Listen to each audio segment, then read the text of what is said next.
Gita अनलेखनी blog में सबका हार्दिक स्वागत है। प्रेरणादायक विषय के अनुक्रम में दोस्तों गीता सार का हम अध्ययन कर रहे हैं, जिसमें भगवद गीता के यथारूप यानी इससे पहले हमने कुरुक्षेत्र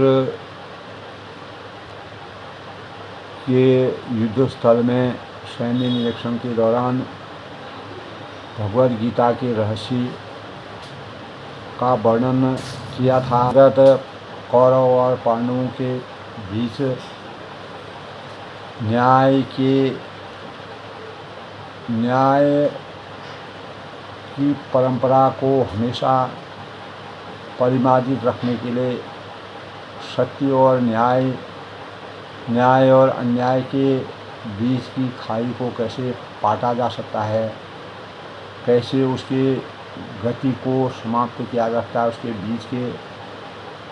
तो एक तरफ जहाँ कौरव अन्याय के साक्षी प्रतिमान माने जाते हैं, उसी प्रकार पांडव जो है वह न्याय के प्रतीक माने जाते हैं। तो भगवान कृष्ण ने हमेशा न्याय का पथ लिया, न्याय का साथ दिया। इसी न्याय के साथ जब अर्जुन को भगवान श्री कृष्ण अपना सारथी बनाते हैं, पार्थ बनाते हैं, तो उनको ज्ञान से संचित करते हैं, धर्म की रक्षा करने के लिए, अधर्म को हमेशा समाप्त करने के लिए, किसी प्रकार के भी अपने और पराये के बीच की दूरी को नहीं देखा जाता और हमें सब कुछ त्याग करके न्याय की उच्चता के मानकों के अनुसार धर्म की रक्षा करने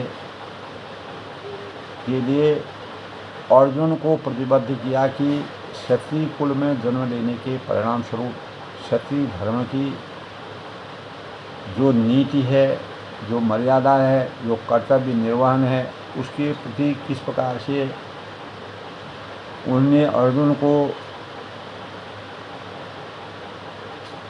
अपने विचारों से, अपने ज्ञान से संचित करने का प्रयास किया। अर्जुन ही एक ऐसा योद्धा था जो इस ज्ञान की वास्तविकता को समझ करके कैसे न कैसे मानवता के कल्याण के लिए मन, वचन और कर्म से कार्य करने के लिए प्रतिबद्ध हो जाए। तभी भगवान श्री कृष्ण ने कहा कि क्षत्रिय होने के नाते अपने विशिष्ट धर्मों का विचार करते हुए तुम्हें जानना चाहिए कि धर्म के लिए युद्ध करने से बढ़कर तुम्हारे लिए अन्य कोई कार्य नहीं, धर्म की रक्षा करने के लिए। अतः तुम्हें संकोच निसंकोच करने की यानी किसी प्रकार के संकोच करने की आवश्यकता नहीं है। निसंकोच बस तुम्हें अपने कर्तव्यों का अनुपालन सुनिश्चित करना है। तो सामाजिक व्यवस्था में 4 वर्णों के द्वितीय वर्ण में उत्तम शासन के लिए क्षत्रिय धर्म की समीक्षा की गई है और शत का अर्थ है यानी चोट खाया हुआ, जो क्षति से रक्षा करे वह क्षत्रिय कहलाता है। तो तभी कहा है त्रायते रक्षा प्रदान, त्रायते यानी रक्षा प्रदान करना। क्षत्रियों को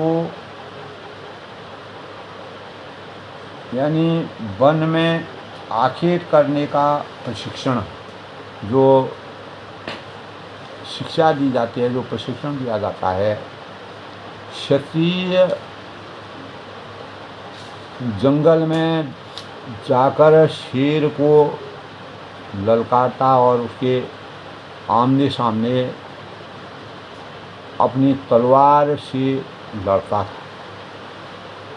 शेर की मृत्यु और होने पर उसकी जो राजसी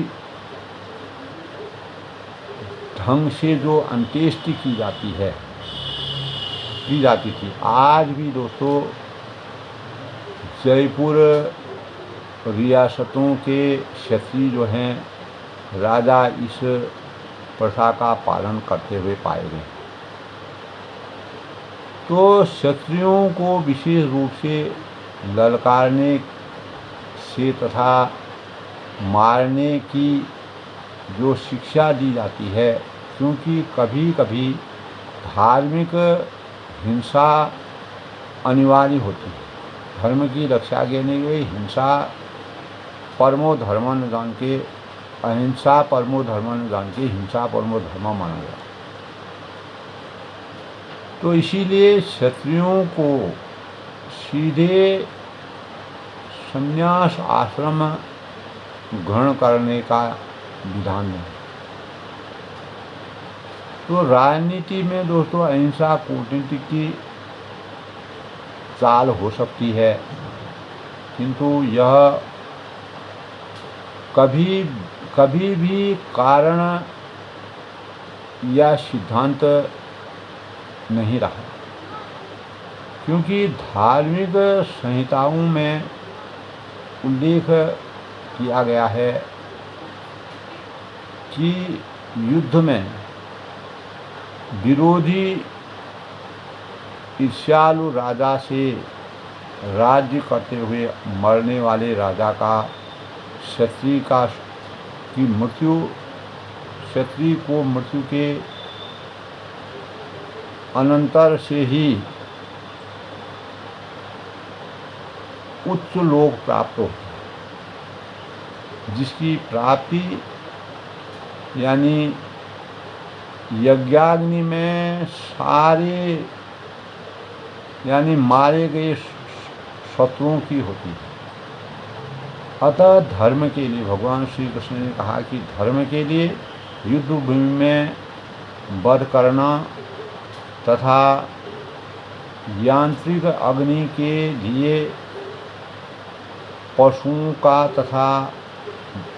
का वध करना हिंसाकारी नहीं माना जाता है, क्योंकि इसमें निहित धर्म के कारण, जिसमें धर्म बीच में है, धर्म के कारण प्रत्येक व्यक्ति को लाभ पहुंचता है। और यज्ञ में बलि दिए गए पशु का जो एक स्वरूप से दूसरे में बिना विकास प्रक्रिया से ही तुरंत मनुष्य का शरीर प्राप्त हो जाता है। तो इसी तरह दोस्तों युद्ध भूमि में मारे गए जो भी क्षत्रिय यज्ञ संपन्न करने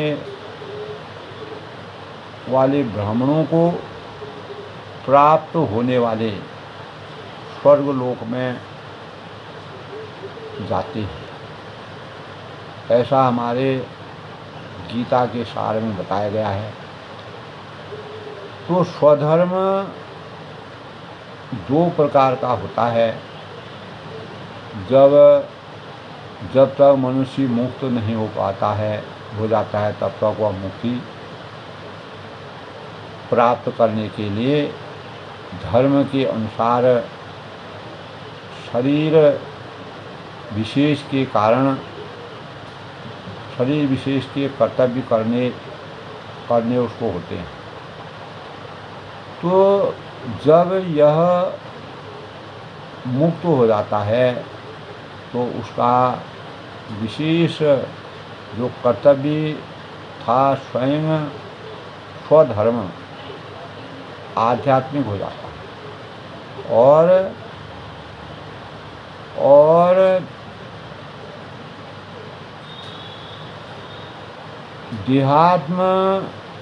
देहात्म बुद्धि में नहीं, यानी वह देह आत्मा वृद्धि में नहीं रहता है। तो जब तक दोस्तों देह आत्म बुद्धि है तब तक ब्राह्मणों तथा क्षत्रियों के लिए स्वधर्म पालन अनिवार्य होता है।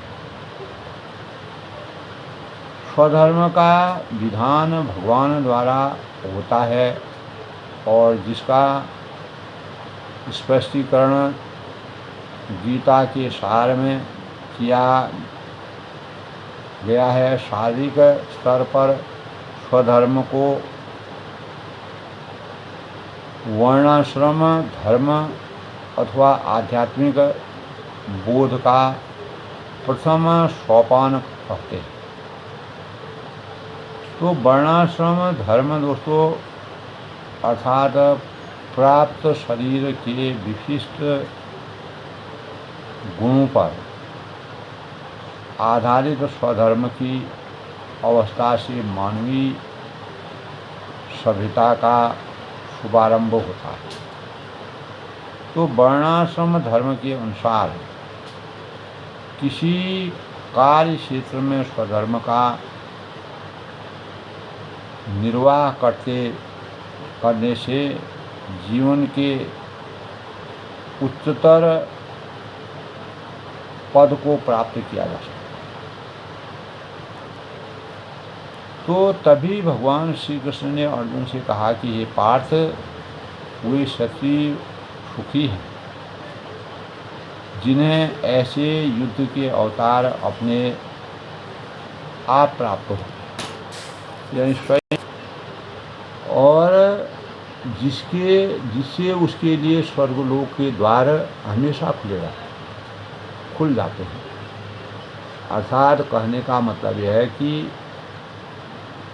विश्व के परम पूर्व भगवान कृष्ण अर्जुन को इस प्रवृत्ति की भर्त्सना करते हैं कि जब तक वह कहते हैं कि उसे इस युद्ध में कुछ भी लाभ नहीं दिख रहा है, तो इससे नरक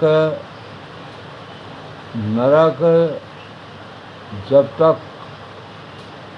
यानी इससे नरक में शाश्वत वास करना होगा।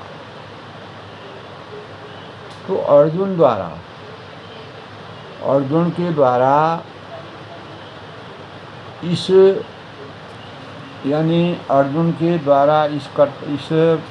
वक्तव्य से केवल इस वक्तव्य से केवल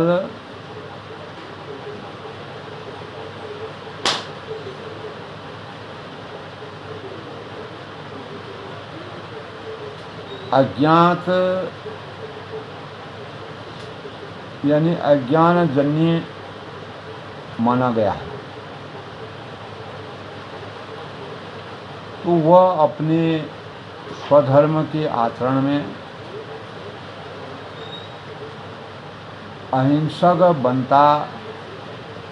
बनना चाह रहा था, किंतु एक क्षत्रिय के लिए युद्ध भूमि में स्थित होकर इस प्रकार अहिंसक बनना मूर्खों का दर्शन है। इसीलिए पराशर स्मृति में व्यास देव ने पिता परमेश्वर ने कहा है कि क्षत्रिय का धर्म है कि वह सभी क्लेशों से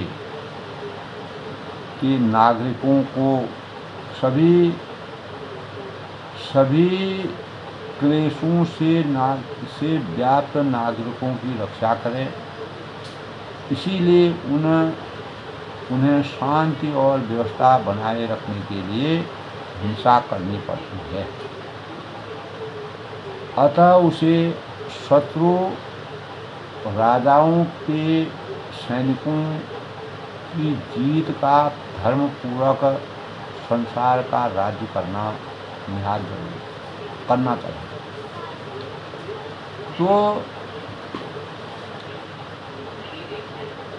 तो यदि दोस्तों सभी पक्षों पर विचार किया जाए तो अर्जुन की युद्ध से बिल्कुल विमुख होने का कोई कारण नहीं था। यदि वह शत्रुओं को जीतता है तो राज्य भोग करना, और यदि वह रण युद्ध भूमि में से मरता है तो वह स्वयं को जाएगा और उसके द्वारा उनके लिए जो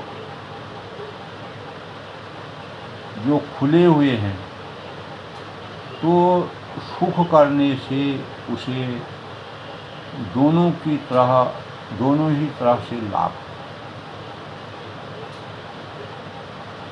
तो किंतु यदि भगवान श्री कृष्ण कहते हैं यदि तुम युद्ध करने में स्वधर्म को संपन्न नहीं करते हो तो तुम्हें निश्चित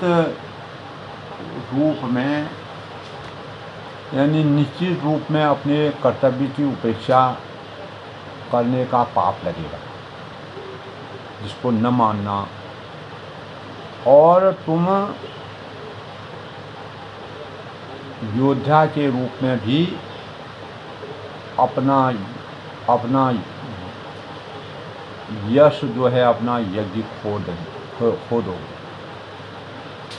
तो कहने का तात्पर्य है कि अर्जुन विख्यात योद्धा था, जिसने शिव आदि अनेक देवताओं से युद्ध करने और यश अर्जित किया था। और शिकारी के वश में शिवजी से युद्ध करके राजा उन्हें हराकर अर्जुन ने उन्हें प्रसन्न किया था। और घर के रूप में पाशुपताग प्राप्त किया था। तो सभी लोग दोस्तों जानते हैं, यानी सभी लोग जानने में भी कि यह सब लोग जानते थे कि यह महान नेता है, महान योद्धा है। तो स्वयं द्रोणाचार्य ने उसे आशीष दिया था और एक विशेष अस्त्र प्रदान किया था, जिसमें वह अपने गुरु का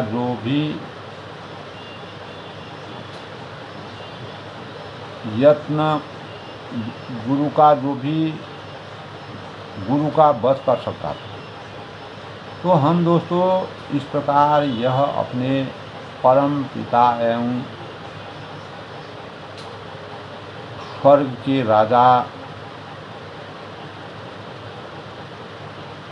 इंद्र समेत अनेक अधिकारियों से अनेक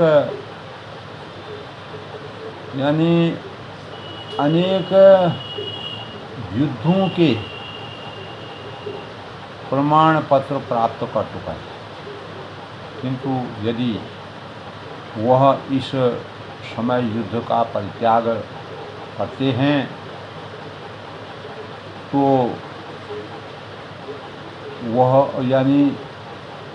वह न केवल क्षत्रिय धर्म की उपेक्षा का दोषी होगा, बल्कि उसके यज्ञ की जो भी हानि होगी, उसके वंश की जो हानि होगी और वह नरक जाने के लिए अपना मार्ग तैयार कर लेगा। तो दूसरे शब्दों में हम कह सकते हैं कि दोस्तों वह युद्ध करने में नहीं, अभी तो युद्ध में पलायन करने के कारण नरक का भागी हो जाएगा, यानी नरक की प्राप्ति उसको हो जाएगी अगर वह इसकी अवहेलना करता है। तो लोग सदैव दोस्तों तुम्हारे अपयश का, भगवान श्री कृष्ण कहते हैं कि अर्जुन, लोग हमेशा हमेशा के लिए तुम्हारे अपयश का वर्णन करेंगे और सम्मानित व्यक्ति के लिए अपयश को मृत्यु से भी बढ़कर माना गया। जो सम्मानित व्यक्ति होते हैं, रामचरितमानस में भी इस प्रकार के प्रसंग हैं। भगवान रामचंद्र जी जब अयोध्या लौटने के लिए भरत और सुमंत्र जी ने उनसे बहुत आचार विचार किए तो उन्होंने यही मर्यादा कही कि मर्यादा की अवहेलना करने वाले अपने कर्तव्यों के निर्वहन से विरत रखने के लिए कितना भी यशस्वी आदमी है वो भी अपयश का भागी बन जाता है।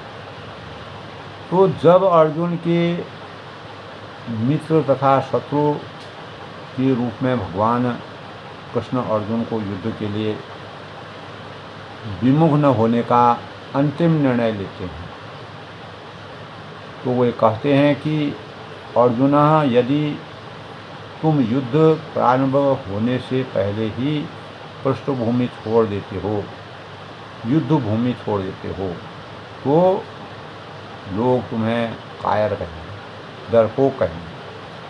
और यदि तुम सोचते हो कि लोग गाली देते रहें किंतु तुम युद्ध भूमि से भागकर अपनी जान बचा लोगे तो मेरी सलाह है कि तुम्हें, भगवान श्री कृष्ण कहते हैं, तुम्हें युद्ध में मर जाना ही अवश्य श्रेयकर होगा, अवश्य ही श्रेयकर होगा। तुम जैसे सम्मानी व्यक्ति के लिए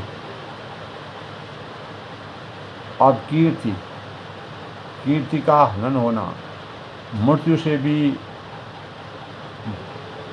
से भी बुरी बात है। अतः तुम्हें प्राणमय से भागना नहीं चाहिए और युद्ध में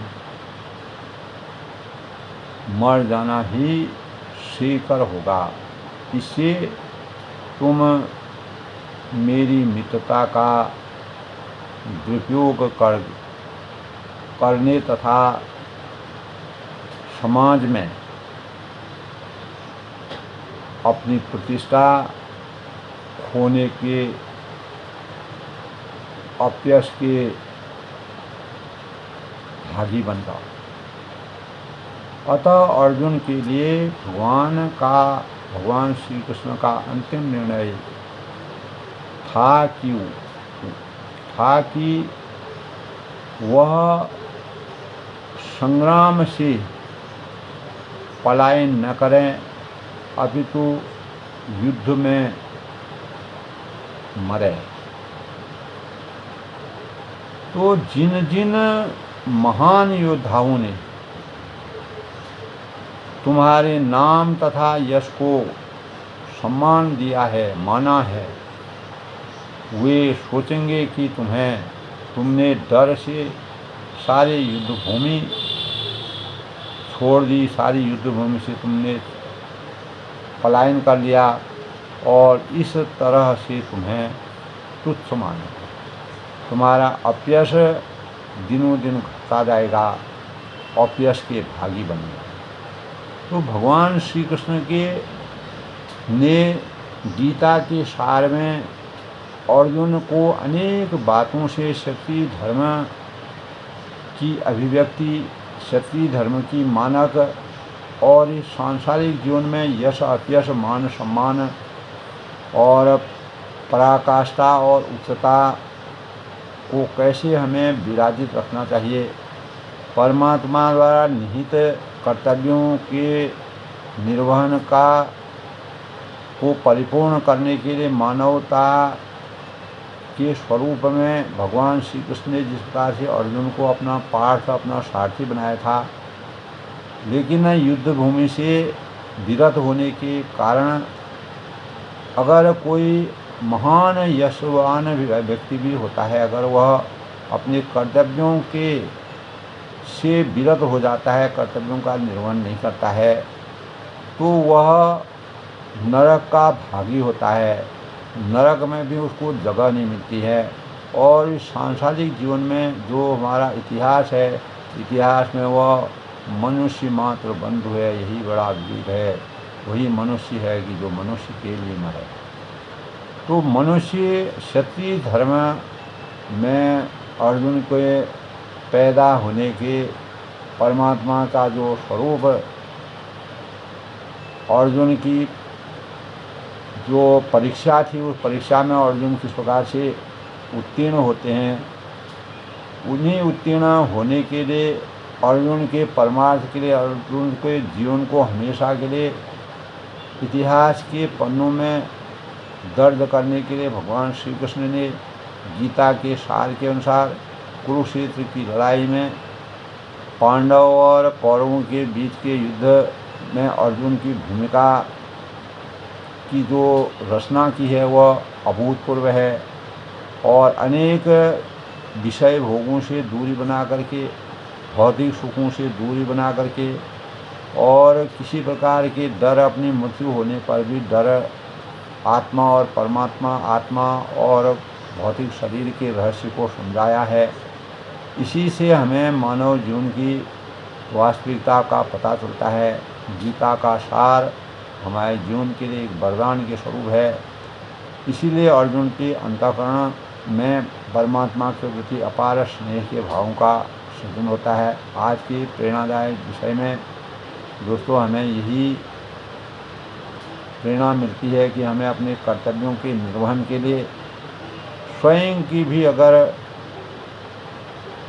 का भी अगर बलिदान देना पड़े, तो वही हिंसा भी करना पड़े, तो वह परम हिंसा है, वह मानव कल्याण के लिए है, मानव धर्म की रक्षा के लिए है। तो यही ज्ञान यानी गीता में भगवान श्री कृष्ण ने अर्जुन को विस्तार से समझाई है। तो अपनी वाणी को विराम देता हूँ। सबके मंगल भोग की कामना करता हूँ।